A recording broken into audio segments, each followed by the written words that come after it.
Frank Alstrom came over and said, "Would you like to go to work for me?" I said, "I sure would."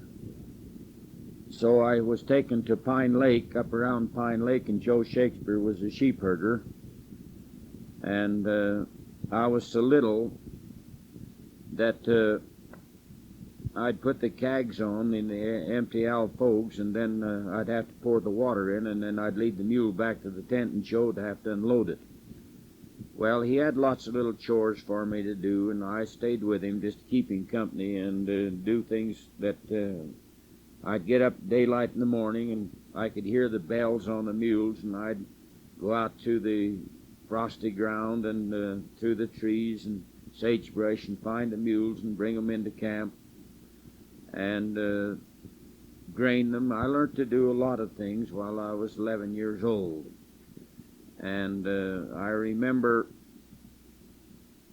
that spring is when I made the $31. I was out in Willis Creek herding sheep for Uncle Ammon and helping Dad lamb out about 800 head of ewes, and had lots of royal experiences there. I found the first fossil that I ever found in my life, and it was placed in the Smithsonian by Dr. Herbert E. Greger from Bryce Canyon and Zions Canyon National Park, and it's never been duplicated to this very day. Perhaps that's what started me out as a rock hound. But anyway, I remember herding sheep all of that summer. I came home, and in October, I got on a horse again with Uncle Orm and went with the bucks. All the sheepmen had their bucks in one herd, and Uncle Orm and I herded those bucks. That was the year I turned 12 years old on the 23rd of September, 1922. And I spent the winter, most of the winter, in what they call the swag under Molly's nipple with this buck herd. And on the between Christmas and New Year's, we were down with the buck herd at the old town of Paris, the old ghost town, where all the sheepmen would come in and get their bucks and take them out to breed their herds. And I had some quite experiences there. I became Santa Claus.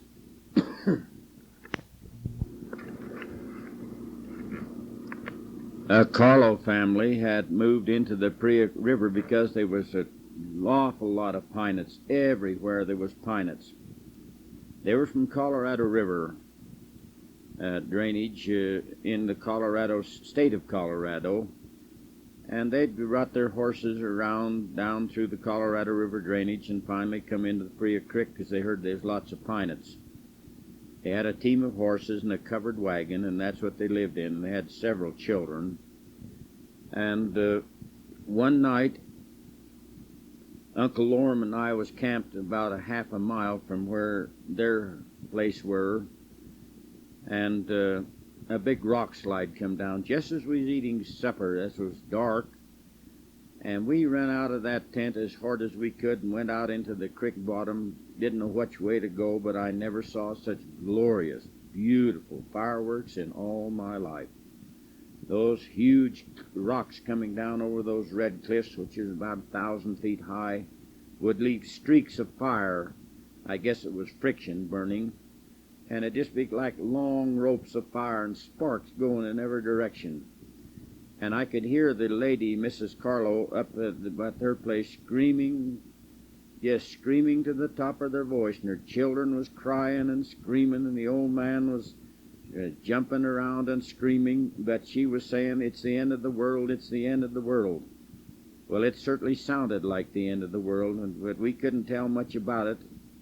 But the next morning, when we could see the slide, it must have been millions and millions of tons of rock come down. It was a long ways from our camp, and we were in no danger at all, but at night you couldn't tell that. The noise was terrific, and the smell of brimstone spark was strong in the air, and the dust came, and it was quite a night. Well, I told you I became Santa Claus. Down at Christmas time, sheepmen and cattlemen came in, a large group of them there at the old town of Paris, I listened to their tall tales until I went to sleep that night. But anyway, they decided to give this poor family, at this time they were snowed in, couldn't move a peg. They'd built a little old rock shanty and put some cottonwood poles and sagebrush and dirt on for a roof and built a little fireplace to keep them warm. It was just terrible. And so they went to their supply houses and cellars and got every staple food you can think of. And there was bacon, and there was sugar, and there was lard, and there was jam, and potatoes, and flour, and soda, and bacon powders, and everything you can think of, towels, and soap. And it took 2 pack animals to pack all of the material that they got out of their cellars for a Christmas present for this snowed-in Carlo family, which was about 2 miles up the Paria River from the old town of Paris. And they asked me to deliver the packages and be Santa Claus. I remember going up through that deep snow, breaking the trail with me and my pack animals.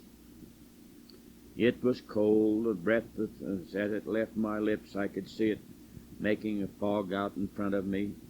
The horses' noses became white with the frost freezing on their nostrils after breathing, and it was cold. The ice was snapping out in the creek because of the cold, and it was just a beautiful, clear, crystal morning. As I drove up to the house, they were all huddled in this rock house trying to keep warm, and the tragedy of being caught in this snowstorm, I guess about the only thing they had to live on was pine nuts. Thank the good Lord for that. But anyway, I knocked on the canvas that they had for a door, and it was black as soot. My hand, as I laid it on the lintel of the door, was just as black as black, because the old fireplace smoked so bad. Their old poor horses had to drag the wood from wherever they could find it in to keep them warm, and it was survival, and the worst kind of survival. I said Merry Christmas to them, and the mother came to me, and she was dressed in flour sacks. She'd made her a dress, I guess by hand, sewed it by hand, and it had all the advertisement. I remember when we made Bryce Canyon flour here in Tropic Canyon at the old grist mill there, it was Bryce's Pride, and right across her fanny it said Bryce's Pride. Without any soap, she couldn't wash the dye out of these flour sacks that she'd made her dress. I remember one of the boys coming to our camp, and Uncle Orm invited him in for dinner. He acted like he was starving to death. He had an Oxford on one foot and a great big old heavy club-footed work shoe on the other foot, and I guess in my ignorance I asked him, where did you get those shoes? He said, we got them out of the dumps near Denver, Colorado, before we came here. Yes, they all were wearing mismatched clothes. It was just poverty, but I was Santa Claus. And I remember seeing a pretty little girl peeking around from under her mother's arm. Her hair was just as black as black. And the next spring I came to the old town of Paris and went in to visit Oma and John Mangrum, and there was the prettiest little red-headed girl you ever seen in your life. She was a beautiful child. And I said to Mrs. Mangrum, I said, that little face is haunting me. I know I've seen that little face somewhere, but I can't remember that red hair. And Oma began to laugh. She said, oh, I washed her hairs. And her father was very red-headed, and so was this little daughter, just red-headed as she could be, but in that old soot, without any bathtub or way to wash her hair, without any soap, it had got terribly black. Those are just a few of the childhood memories that I had. And by the time I was between 15 and 16 years old. I'd been working on the range and helping Dad, and Dad had decided to go back into the sheep business, so he rented a herd from William Jasper Henderson, Jr. We called him Bill Henderson. And I had to spend the summer months and winter months with Dad. I remember the year I was 12 years old. I spent the biggest part of that fall with Dad. Then I came home for a little while, and in March I went back out on the spring range, and Dad had wrote a letter for me to get on a horse, one of our work horses called Prince. It's one of the greatest horses that I'll ever know or ever see in my life. I never knew an animal could have the stamina that that horse had. I remember a story that I must tell about old Prince. We was having general conference, and Dad was in the bishopric. In fact, his dad was in the bishopric for 18 years as a counselor. Then he's made bishop, and then he was stake president for another 8 years, and seemed like he was in the church doing something all the days of his life. Well, anyway, Mother had been hoeing in the garden, and she'd left the blade of the hoe out, and the grandkids and uncles and aunts and etc. that come up from Cannonville to the conference had left the stackyard gate open, and this young colt that we named Prince got out, and he stepped on this hoe, and it run clear through his body.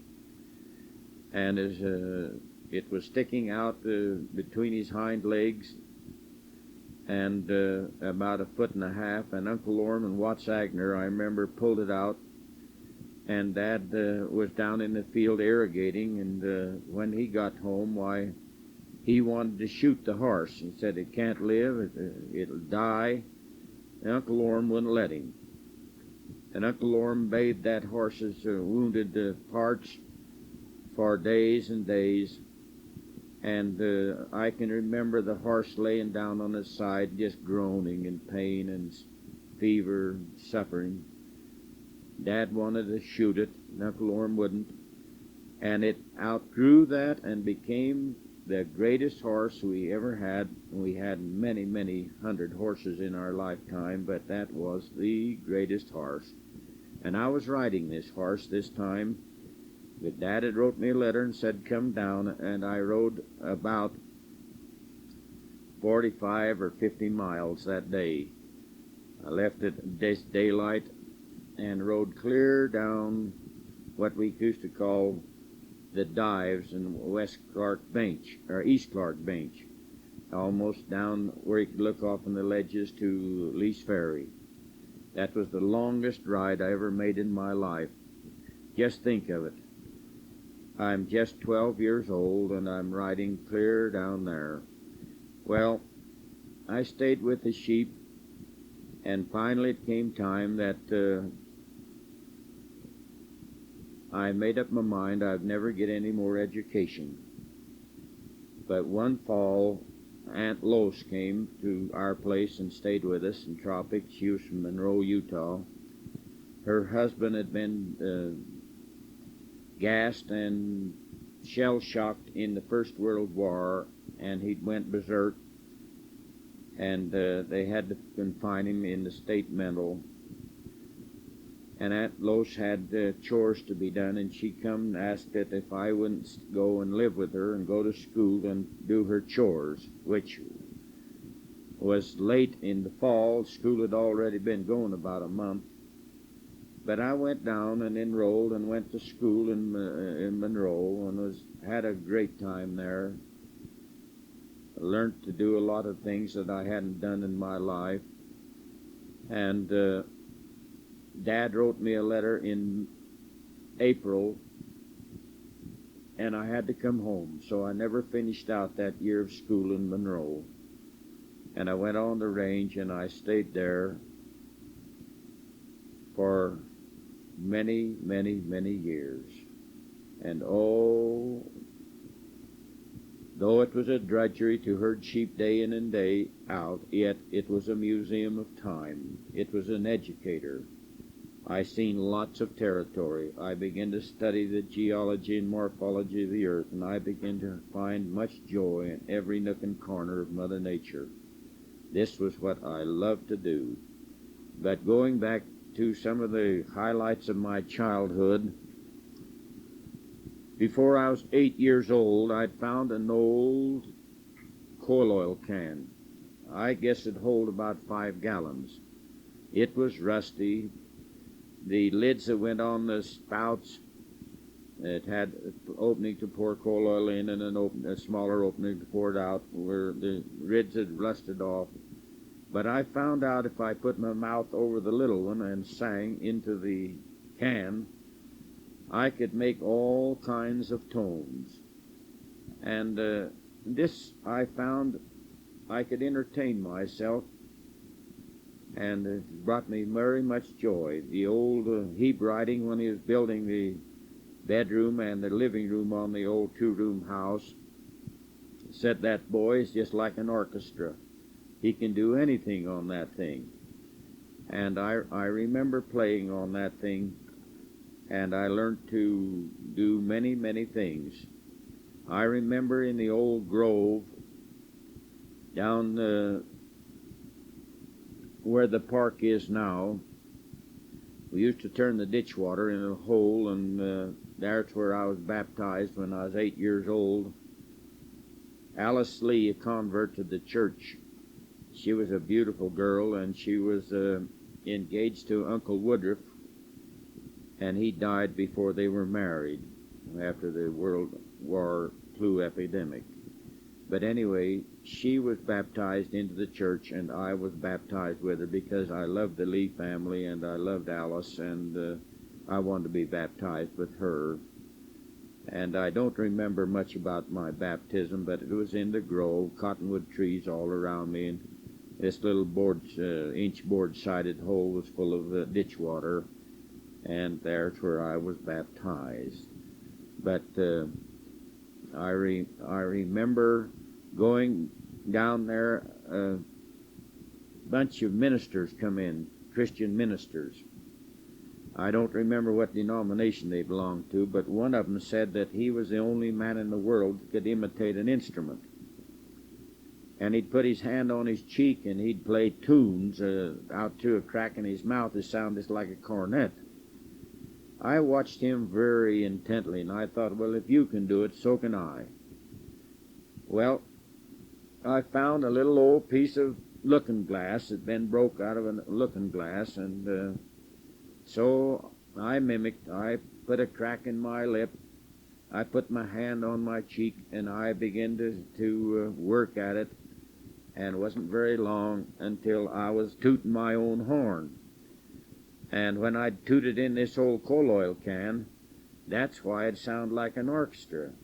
I noticed if I went into falsetto, I could make it sound like a trumpet. If I went into my normal voice, I could make it sound like a trombone.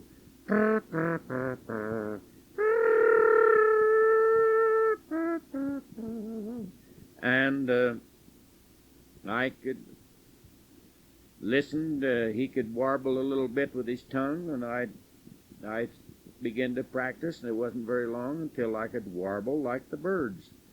So I studied the birds' tones and their little songs. In those days, Tropic was just a forest of green trees, poplars and cottonwoods and bamgillions, shade trees up every street and around every lot, and around every home. And there was birds by the millions because we raised lots of grain.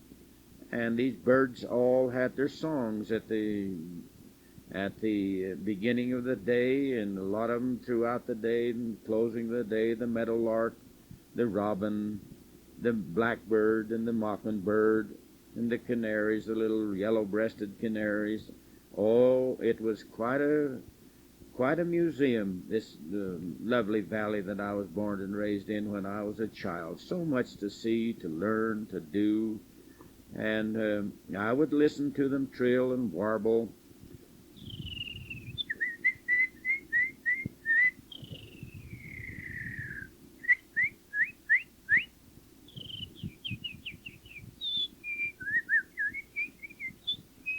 And I lost most of my beautiful trails, and then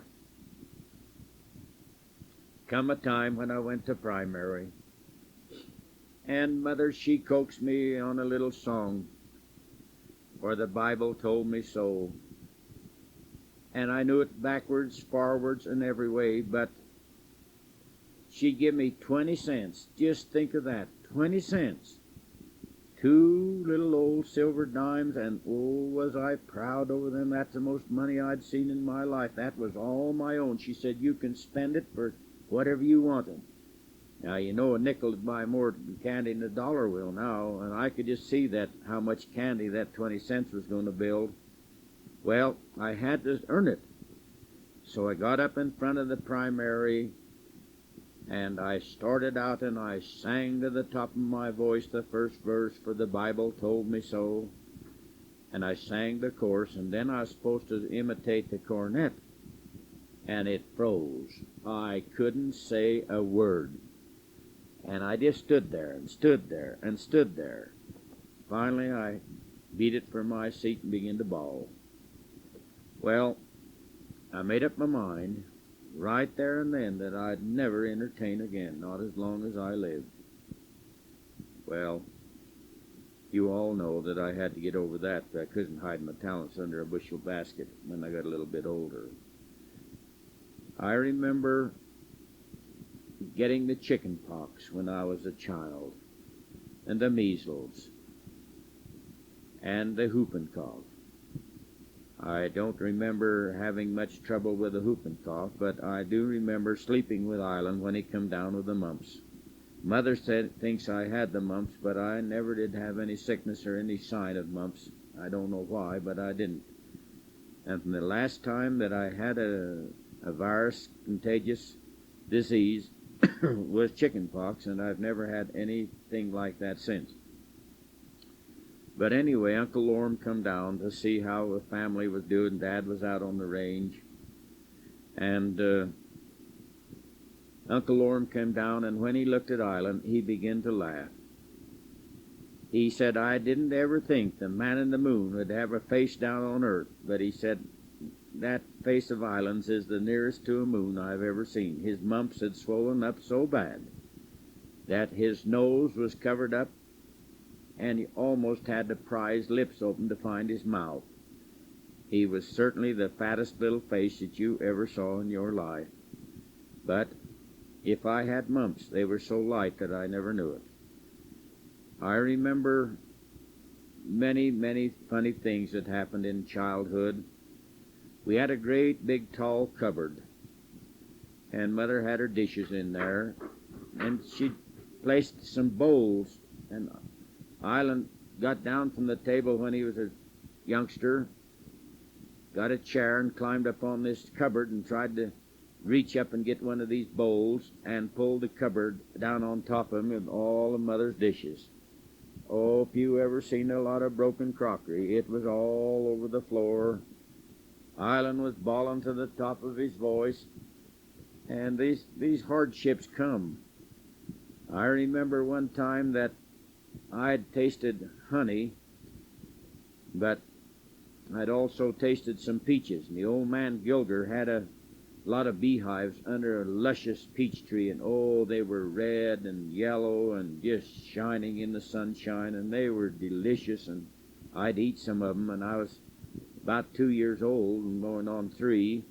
I crawled under the fence while Mother was irrigating the garden, and she didn't watch me close enough, and the first thing I knew, I was on top of one of them beehives and eating one of them beautiful peaches, but I tipped the beehive over, and that made the bees angry, and they began to sting me, and I began to holler, and I mean scream.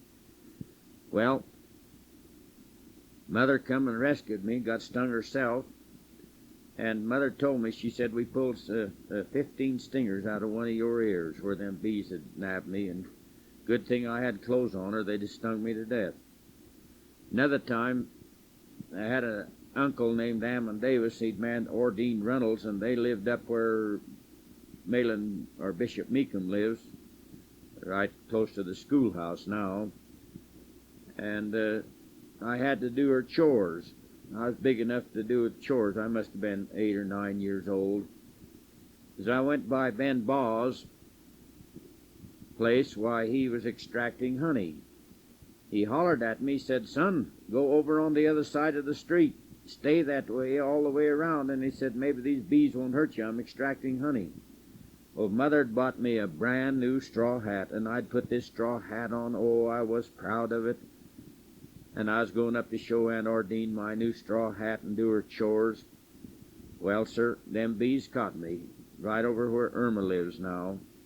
And I began to fight them bees, and I had that straw hat. I was a-whipping right and left and running and a-screaming.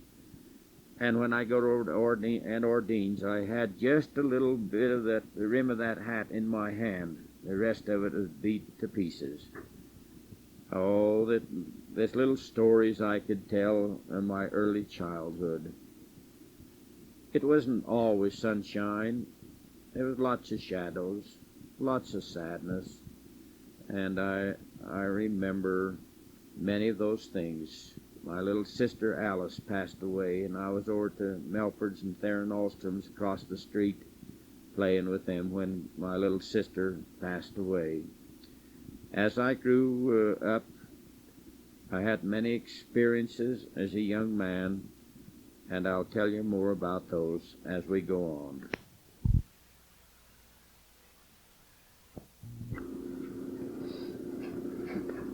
During the flu epidemic,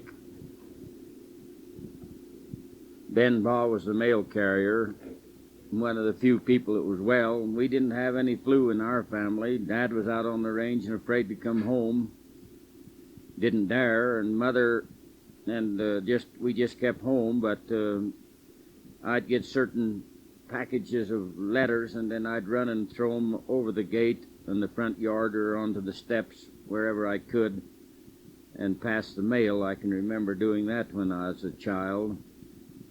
I remember stilts came into fashion, and we got to vie in the neighborhood of my boyfriends to build who could walk the highest stilts, and I sat on our old porch and built a pair that went down to the ground, and got to walking, got foolish and walked up on a snowdrift, and the one stilt went down through the snow and the other one stayed on top, and I had the splits proper.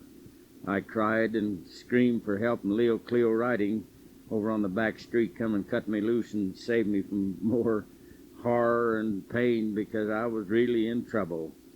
Well, these are just little anecdotes of my future. I was well and happy. We lived below the poverty line for many years, but finally Dad, with his new herd of sheep from William Henderson, we began to climb back up the ladder. And being the oldest child, I had to work to help the Dad and Mother raise and find the finances, pay taxes, clothes, and food for the family until I grew much older as a young man. I have to say that my life on the range was very happy. I spent 2 summers down on the Griffin Mountain in my teens, and Dad bought me a little single-shot Springfield .22 rifle and 1,000 bullets. And I learned to be a good shot and done many things down there. I remember one day that I was riding in the sagebrush and I thought a little cottontail jumped out. I thought, well, that'd be good eating. So I jumped off my mule and fired, and the little fellow was dead when I got to it. But it wasn't a cottontail. It was a pika. I'd never seen a pika in all my life. Now, these little animals are friendly little fellows. I'd never kill another one. But his ears are sharp. He has fur on him just like the cottontail. Looks a lot like the cottontail, but he doesn't have a tail. And he harvests the dandelions and certain lush foliage that he loves to eat and dries it just like the old farmer does his hay, and then he puts it in his little storage barn and back in the earth, and that's how he lives all winter long. He's very busy, very energetic, just like the bee. I remember one time with a .22, I rode onto a meadow up in what they call Cougar Springs.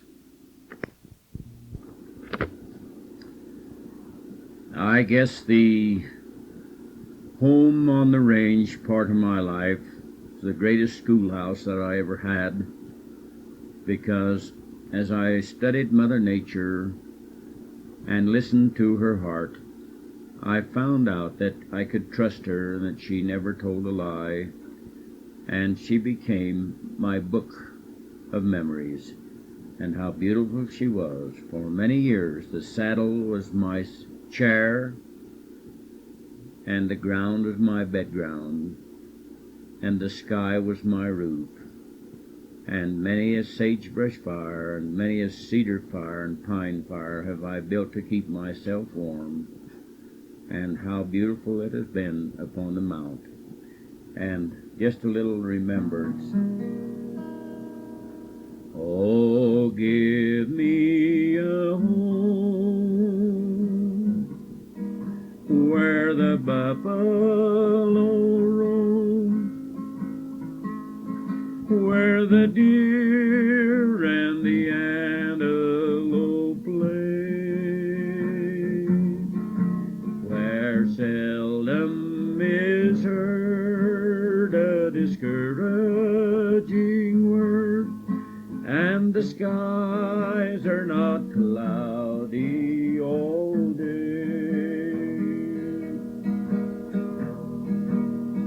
Home, home on the range, where the deer